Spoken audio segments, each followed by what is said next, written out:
Salut, c'est Mounet sur Rap Elite, site numéro 1 du rap français. Devenir ce dont j'ai toujours rêvé. Réalité. Fais le taf, fais ce que t'as à faire. Ces sentiments, ces frites, fume les qu'est-ce que t'as fait. Fais le taf. Ok Mounet, ça va? Ça va et toi? Ça va. Tu peux te présenter pour ceux qui te connaissent pas? Donc moi c'est Mounet, artiste de rap français. J'habite dans le 91 à Tismons. J'ai 21 ans. Ouais. Et voilà. Et tu peux nous parler de ta discographie, les projets précédents que tu as sortis? J'ai sorti un maxi en 2009, je crois, Young and Wild, qui a été produit en termes d'instru par Lil K, un beatmaker du 7-8.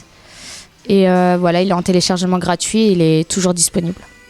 En tant qu'artiste rap féminine, est-ce que tu as été influencé par des rappeuses US ou des rappeuses en France, ou même des rappeurs français ou des rappeurs US? Quelles sont tes influences? Mes influences, moi, j'écoute beaucoup de Quinry, un peu de tout, mais un peu plus de masculin. S-Hood, Young Thug, c'est plus eux que j'écoute. Après, influencé, je pense pas que ça ressemble énormément, donc on peut pas dire que je suis influencée. Toi, t'aimes bien le rap street alors, au vu de tes influences que tu nous dis? T'es plutôt dans ce style-là, c'est ça? Si tu veux savoir, j'écoute un peu de tout. Je peux passer du Charles Aznavour à S-Hood. Après, ouais, je préfère le rap bien thug que le rap un peu plus lisse. un peu. Ouais, voilà. Ok, d'accord. À l'époque, quand t'as commencé, t'avais un style un peu plus street. Maintenant, t'as un style un peu plus féminin. Comment s'est faite cette évolution? C'est une punchline à toi tout seul. Viens me texte si c'est le cas. Bébé lève, fais tout ce qui bouge comme DSK. Te fracasse ta race, moi de la place, grosse tasse, les coquillages, moi les liages. J'ai trop de swag, j'ai au cash, j'ai trop la clash, nique ton mic. Tout toujours au max, les rageux, je les blesse. Augmente les basses, fais péter le son dans la Avant, je préférais me baser sur le délire lyrical. Et maintenant que j'avais eu un petit buzz, un petit nom, je me suis dit, maintenant qu'on me connaît, autant que je fasse vraiment le max, que je donne vraiment le maximum de moi en termes même artistiques, vidéo, peu importe quoi. Y'a aucune concurrence que des imitateurs bas de gamme. J'suis piqué haute couture, forcément j'suis Madine Panam. Né pour régner, hasta la victoria siempre. Diva devient monstre, aurais-je inspiré Versace? J'vois les tatas dans le rétro, un peu rivalisé c'est un de trop. Et est-ce qu'on t'a fait la remarque justement par rapport à ça?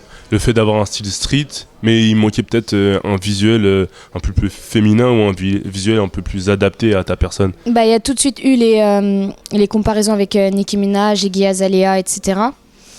Mais sinon, ça n'a pas été des critiques négatives. C'était plus dans le sens ah c'est mieux, ah c'est plus beau, ah c'est patati. Donc voilà, c'est normal, ça change en même temps. Et donc toi ça te vient naturellement étant donné que t'aimes bien la mode aussi dans ta vie privée, c'est ça? Ouais, de dingue. C'est limite je vais te parler et je vais faire des comparaisons avec la mode ou autre. Toujours dans la sécla, passe au Kenzo Bulgari. Toujours dans la soupla, j'suis comme Enzo Ferrari. C'est vraiment un truc qui est dans ma life quoi. D'accord. C'est vrai que dans tes textes, tu cites beaucoup de noms de grosses marques. Et quand un rappeur le fait, on va dire parfois qu'il aime bien, il est dans le style, etc. Et toi, quand tu le fais, en tant que femme, en tant qu'artiste féminine, est-ce que t'as pas peur qu'on te dise « Ah, elle est matérialiste » ou « michetonneuse », etc. Le deux poids, deux mesures, en fait. Franchement, moi, je dirais que je suis esthète. Ça veut dire que j'aime les belles choses. Après, si un mec qui préfère une Casio qu'une Rolex, qui me le dise, y a pas de galère. Mais c'est dans le concept où c'est les meufs qui ont ramené la mode. Comme je disais, c'est vraiment les premières à avoir fait des défilés. Les mannequins, c'est des femmes. Ensuite, il y a eu le délire de l'homme. Donc moi, je pense qu'avant, dans le rap, les femmes n'essayaient pas de vraiment... Je pense qu'elles étaient plus masculines et garçons manqués. Moi, ça m'empêche pas de varier les deux. C'est pas parce que je fais du rap que je dois me mettre en mode crime, quoi. Ouais, donc dans l'idée, si on suit ta logique, dans l'idée, c'est les femmes, elles sont plus légitimes à être apprêtées, à avoir une tendance mode dans leur carrière que les hommes, quoi. C'est ça que t'es en train de dire. Bah déjà, moi je vais te dire un truc, les rappeurs là, quand quand ils citent des marques ou quoi que ce soit, c'est juste parce qu'ils ont entendu Migos dire Versace, entendu Rick Ross sortir Louis V, je sais pas tati patata. Mais c'est pareil, sinon je pense qu'ils seraient tous en mode crime encore. Après c'est pas les meufs elles font ce qu'elles veulent. Moi je sais que je me donne aucune barrière. Ça veut dire si un mec il me dit je suis matérialiste, je lui dis OK, on bat les couilles en fait. Rien à foutre. D'accord. Et t'as un rap assez porté sur les ego trip. Ah, t'as entendu tes textes. Comment tu l'expliques? Any money, money, more. Qui osera me prendre de haut? Mon gang aura le dernier mot. Ton gang passera sous le capot. Bah c'est que moi je me prends pas au sérieux et j'écris pas ce que j'ai pas envie d'écrire. Et donc ça veut dire que je vais écrire de tout et pas de n'importe quoi, mais tout ce qui va vraiment venir dans ma tête. Est-ce qu'on peut dire plus de choses que se cibler dans un thème et au final se bloquer sur des phrases, c'est des trucs, c'est trop de prise de tête et je trouve que ça perd un peu. On peut faire de l'ego trip en étant conscient, hein. C'est pas un souci, hein. Il y a des grands rappeurs qui le font et moi je préfère l'ego trip. Il y a plus de flow, il y a plus de délire, il y a plus de... Ça ambiance. Donc tu comptes pas t'enfermer à faire des textes à thème, c'est-à-dire finalement ton projet va se diriger plus sur de l'ego trip, si on te comprend bien. Non, en fait, moi, mon projet, il y a beaucoup...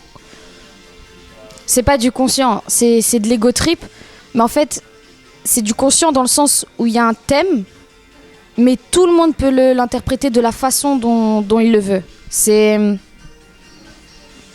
comme si... Je sais pas comment expliquer, c'est pas subliminal, mais c'est... on sent qu'il y a un délire, il y a une émotion en particulier, mais c'est vraiment pas dans le délire, c'est fermé dans un thème, je vais parler de la tristesse dans le monde. Non, c'est vraiment, tout le monde peut l'interpréter de sa façon. Mais dans le projet qui va arriver, tu vas parler de toi un peu? Tu vas faire des titres assez introspectifs ou pas du tout? Tu vas rester dans l'exercice de style, dans l'ego trip, etc. Ou tu vas parler de toi, tu vas te livrer? Ouais, non, je vais pas me livrer. T'aimes pas ça, ce que je vois? Non, pas trop, mais je me dévoile plus dans le délire où, vu que ça va être un projet, il y aura plus de sons que ce qu'on peut voir quand je balance un son ou quoi.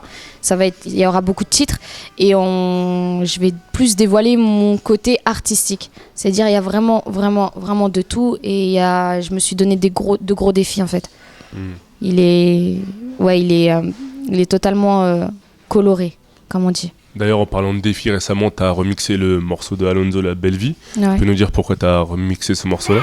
Check ton body, fais plaisir au tag. Faites la place au king, on arrive dans le club. La belle vie diva, mon équipe a jamais vivra. Mes tocs sont refaits, luxure au pied, gros cigare Cohiba. Sur la caisse, sur le KTM, le compte blindé au KLM. Tu veux laquelle? Allonge le Z, c'est ta tata, c'est ça qu'elle aime. Le business, c'est le business, et j'ai pas le temps pour un homme. Je fais de la moula inconsciemment pendant que ta meuf michetonne. Bah déjà Alonso, les sons qu'il avait sortis, boîte à chaussures, tout ça, j'avais kiffé. La Belle Vie, c'est celui que je me suis mis le plus en boucle dans ma playlist. Et je me suis dit pourquoi pas se donner un défi dans le sens où le sortir un peu clubbing en fait. Ouais. Vraiment délire un clubbing, vraiment autre chose que juste faire un remix avec une kickeuse et qui va faire presque la même chose quoi. Je me suis donné ce défi là et au final ça a porté ses fruits. Et quels ont été les retours de ce remix? Positif. Alonso l'a validé. Son équipe également. Le public a aimé, d'autres non. Et voilà, il a tourné après sur les réseaux sociaux. Est-ce que tu penses que c'est bien pour les artistes aujourd'hui? C'est-à-dire qu'il n'y a plus de gêne de remixer un morceau d'un artiste déjà en place et pour pouvoir, parce que tu aimes le délire, pouvoir créer son buzz aussi autour de ça, non? Si tu n'avais pas remixé ce morceau-là, est-ce que tu penses que tu aurais eu autant de buzz à cette période-là en fait? Si tu avais sorti un morceau, les mêmes textes, tu vois, mais pas sur le morceau d'Alonso. Déjà pour moi c'est sûr que ça apporte dans le sens où je remixe un gros son qui a beaucoup tourné et d'un gros artiste. Après ça apporte aussi à l'artiste parce que le nombre de remixes qui a été fait sur La Belle Vie c'est pas à négliger. Donc lui ça lui apporte encore plus de buzz parce qu'au final dans pratiquement toutes les villes il va y avoir remix Alonso, donc les gens vont se dire c'est qui Alonso, donc au final ils cliquent sur la version originale. Mais ça apporte des deux côtés. Ça peut m'apporter à moi parce que les gens ils peuvent se dire ah c'est lequel le meilleur remix au final. Moi après j'étais pas dans cette optique-là. Moi c'est vraiment le délire où j'avais kiffé le morceau et je me suis dit pourquoi pas lui donner un délire clubbing. Je l'ai fait. Et oui c'est positif de le faire parce que tout le monde, j'en ai marre carrément de l'entendre. Dans tous les studios partout ils vont dire quoi? Ouais. Les States, ils font comme ci, ils font comme ça, ils sont plus ouverts, ils se checkent, ils achètent leur CD, un rappeur va acheter le CD d'un autre, ils vont faire les remixes, nanana.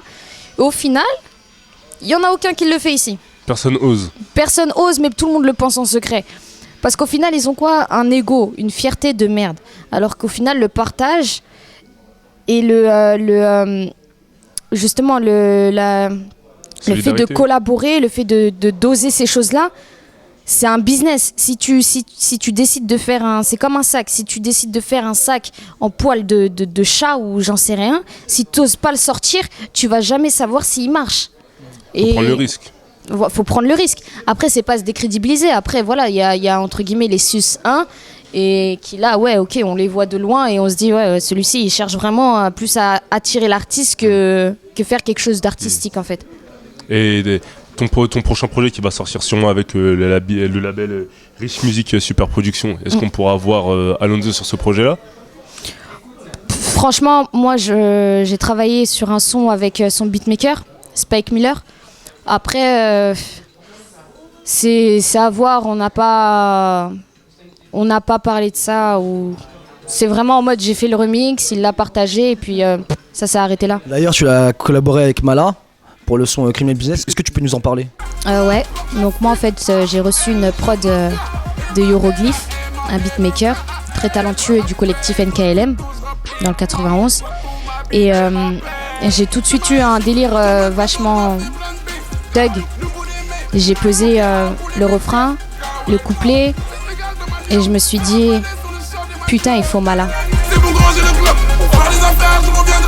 Le goût de diamant sur le palais. Mario Draghi signe billets.